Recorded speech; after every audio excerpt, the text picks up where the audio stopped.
So in this crypto.com tutorial video, I'll be showing you guys how to buy Dogecoin here on crypto.com. So once crypto.com is opened up, I want you to go to the home tab here, then go to the top left and press on buy. Once you're here, just go to the top search bar area and type in Dogecoin or ticker symbol DOGE. Two options down, it says Dogecoin, press on that one.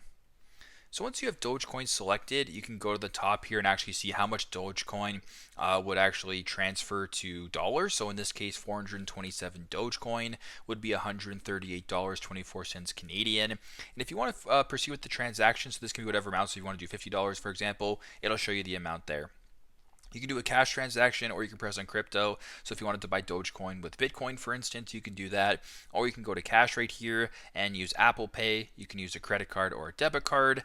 And if all looks good, just go to the bottom, press on buy, and proceed with the transaction that way. So very simple, very straightforward. This is how to buy Dogecoin on crypto.com.